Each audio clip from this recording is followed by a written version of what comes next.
Okay, last time we were learning. Last time we were learning about putting on tefillin the shoyad. Our minhag is to put both standing. Some people put the shoyad sitting and the shorosh standing, but that's based on Kabbalah. According to Kabbalah, you're supposed to put on the shoyad sitting and the shorosh standing. Now, what happens? Now we learned because of the order in the pasuk, you have to put on the hand tefillin first, and then the head tefillin. It says "Kshartim loisay yadecha," and then "V'hoyu l'toitafis beininecha." In addition to that, there's also another inyan called Ma'alim HaKodesh. You go up in Kedusha, you don't go down. Now, we learned the head tefillin is holier than the hand tefillin because there's 4 boxes in the head and 1 box in the hand. So therefore, you go up, you don't go down. Now, what happens if by mistake, somebody took out the shorosh first? By mistake, they took out the shorosh first. So normally there is a rule, like we learned by Talis and Tefillin, if they're out of the box, in the box, whatever. But we learned by Talis that there's a concept called mavinin ala mitzvahs. You're not allowed to pass over a mitzvah that you have. So l'chayra, like by Talis and Tefillin, depending if the Tefillin are in the box, bag, out of the bag, whatever. But over there might be a time you would have to put on the Tefillin before the Talis, because once you have the Tefillin in your hand, you can't you're going to put it to the side and then put on the Talis, you're putting away a mitzvah. But over here, it doesn't matter. Even if somebody took out the shorosh first, you still have to put it down and then put on the hand tefillin first. Why? Because this is biblical. The Torah says first, "Ukshartem loisay yadecha," and then "V'hoyu l'toitafis beininecha." So the Torah says you have to put on the hand first. What? When do we decide to go by Kabbalah and not or not? In Chabad, our custom is based on what Alter Rebbe writes in the Siddur. A lot of the things Alter Rebbe wrote in Siddur are different than he wrote in Shulchan Aruch.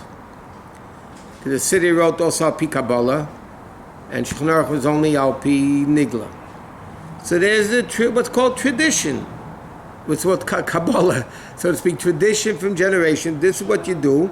Sometimes you do things Al Pi Kabbalah, sometimes you don't do things Al Pi Kabbalah. What happens if you pull out the Rabbeinu Tam's before the Rashi? No, then for sure you have to put it back. No, I'm saying if you're wearing it the whole time and then all of a sudden... Oh, we'll get there in a second. What happens if somebody by mistake davens in Rabbeinu Tam's? No, it's not the helm. It's brought down, I don't know where, but I heard it's brought down that inevitably once in a person's life, who puts on Rabbeinu Tam's every day, they have to end up making a bracha on Rabbeinu Tam's. That's not once a year. No. Oh. We'll learn. There's a big machlekes. Okay, now that you're talking about it. But you cannot make a mistake. Some people hold the machlekes between the Verchaim and Minchas Elazar. Basically, the bottom line is, if you don't make any hefsek between the Rabbeinu Tam and the Rashi, then you just put on the Rashi without a bracha. If you did other things, then you do make a bracha on the Rabbeinu. But starting to daven, it's considered. Yeah, that's what they say. That's what's brought down. What do you mean? So everyone's davening on Rabbeinu Tam. I mean, if this scenario, the guy's davening, he's speaking. He's speaking. So then, if that's the case, no. Sometimes the guy puts on Rabbeinu Tam and then he realizes right away. So then you don't make a new bracha. Okay, now. Yeah, we jumped the gun with this. Okay.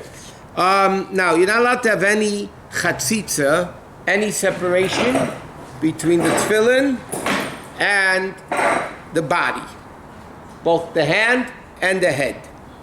Which means, and again, when you speak about a separation by the tefillin, we're talking about the main mitzvah of the tefillin.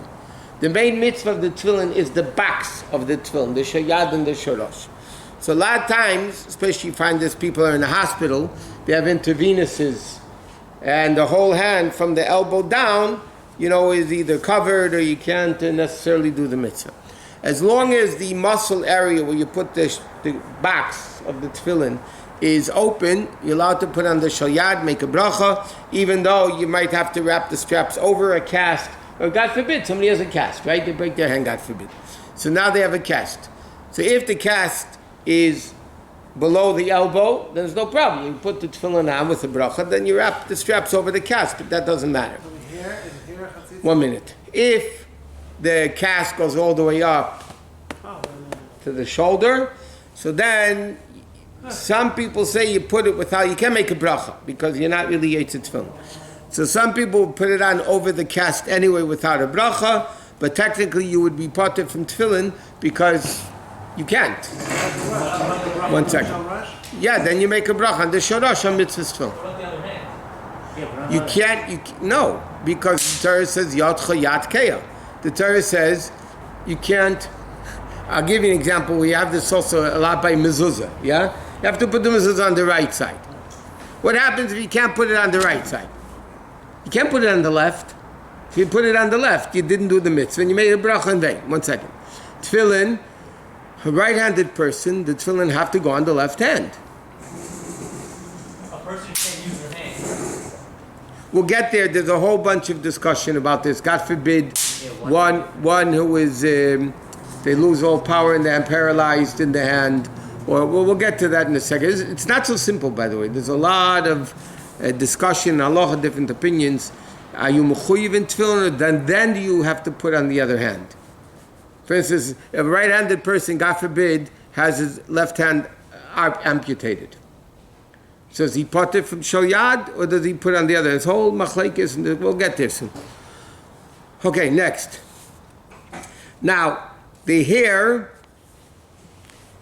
is technically also chatzitza. There's a lot of different opinions about if you have a lot of hair in the front and you put the tefillin on, is it a chatzitza or not? So some poskim hold that if the hair is where it's normally growing, I mean, you don't double it up or move it to the side or move it from the side to the middle. It's the natural hair that's growing in the place where it's growing, so then it's not a chatzitza, even though there are opinions that hold there is a chatzitza. But the world is makel that it's like Aruch Shulchan that it's not considered a chatzitza b'diavad. Obviously, l'chatchila is not should be. Why do you think these the Chassidish guys take the baldies, mamish the baldies? That their tefillin shouldn't be a hefsek when they put on the hair. Shouldn't be a hefsek for the mitzvah of tefillin. But again, he brings down. If the Machzor Shek holds a Chtzitza, Aruch HaShulchan is Mekel, Chsan Sefer is Machmid, there's a whole bunch of different people, if it's Ben Atayrim, with Rabbanan, if it's La'achmid, not La'achmid. What? If it's according to all the ones who are Machmid, what does a Nazir do? A Nazir has no choice. The Torah says he has to grow the hair, so he can't cut it. So then he could put tefillin on. Because then the Torah tells me he has to grow his hair. So it's not a chatzitza, or is it a chatzitza? It is not. For him, it's not a chatzitza. Hair implants? Huh? How about a person with hair implants in the front? Hair implants, if they become the natural hair, then it's not a problem. What? How much hair is a chatzitza? If you take a zero haircut every day, then you don't have a problem. No, Like Jimmy doesn't have a problem. Jimmy, you're a mahadrim and a mahadrim. Huh? What? Okay, I'm saying, but he doesn't have a problem with film. What? Film doesn't sit straight, so much hair it wobbles out. That has nothing to do with halacha. It's you straighten it. I mean, okay. Another interesting thing is when you have the tefillin. If your hair is wet, it could be a chatzitza. It ruins the tefillin. If your hair is wet, you don't put on tefillin because you kill your tefillin. I mean, you ruin the tefillin. Yeah. The wetness goes through, it's leather. The wet is very thin leather. So it goes through, and it gets, once water touches the parshias, you have a din, you have to check them because they're most probably not kosher anymore. Lumps it by itself, but it's also chatzitza. Wet hair? No. But again, you can't put on tefillin on wet hair because you're going to ruin your tefillin. And you're not allowed to do something to ruin Davish of Kedusha. Okay, now when you have the shel yad, okay, so there's the yud, right? The little out of the leather, the strap, they make the yud. That yud has to always be touching the bias. It always has to be touching the bias. Now that poskim right that even when it's in the bag, rolled up, folded up, they also should be touching the bias. That's what it says. Even Kitzur brings it down. It has to be mamish connected to shouldn't move away. The body of what? The body of the box. Yeah. Part of the box. Now, It doesn't touch your body. sure it does. Not your body, the tefillin. The box. The yud of the tefillin have to touch the box. Therefore, if you notice, in the hand tefillin, both in the outer box, there's a cutout that the yud should be able to touch. And even the little black thing that you put on directly on the tefillin, there's also a cutout that the yud should be able to touch the bias. Now, according to most poskim, I don't have tefillin here, but there's, if you notice, there's two parts to the tefillin. There's the square part of the tefillin, right, the square box, and then you have the part that the strap goes through. The part that the leather goes through, the strap goes through, the ritzua is called the mabarta. Mabarta because maver, it goes through. So that is a little piece here, and the ritzua goes through. Now then you have above it, then the actual bias itself. So the chatchila, the yud of the tefillin should be touching the actual bias. But if it touches the mabarta also, which means even outside of the bias, but it's still the actual leather of the tefillin, so then it's also good. Even though it's not touching the actual bias that's protruding up, it's still considered good and it's not a problem. Is it better to have it tied down? So I've seen sometimes they tie it down With what? with sinew. And they'll tie it down so it actually was touching the box. Yeah, we don't do that. I know people do it. We don't do that.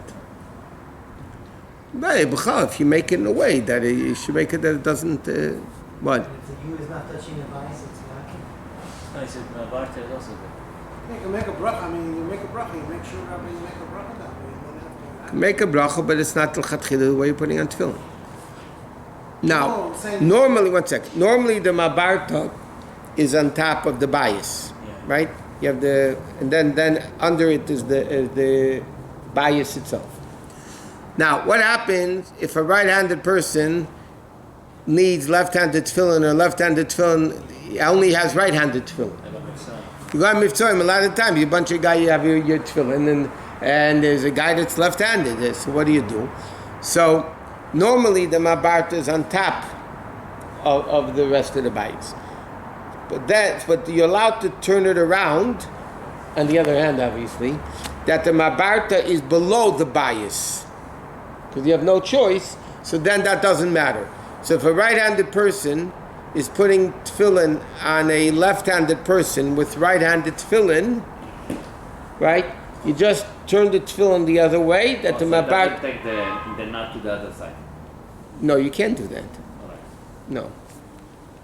You could take the knot to the other side, Yeah, but that's not what the din is. The din is you turn the bias upside down and you go to mabarta like that.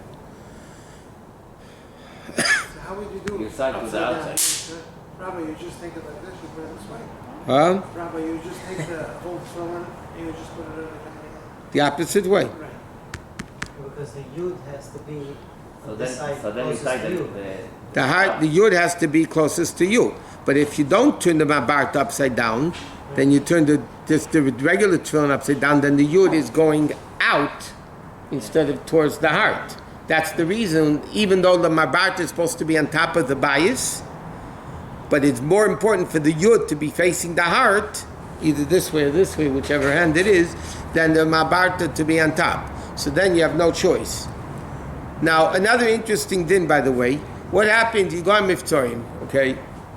It's late already, but you go on Mivtzorim, and the guy's wearing a watch.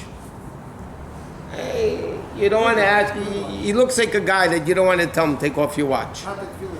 So then it doesn't matter, because again, the bias is no chtzitza.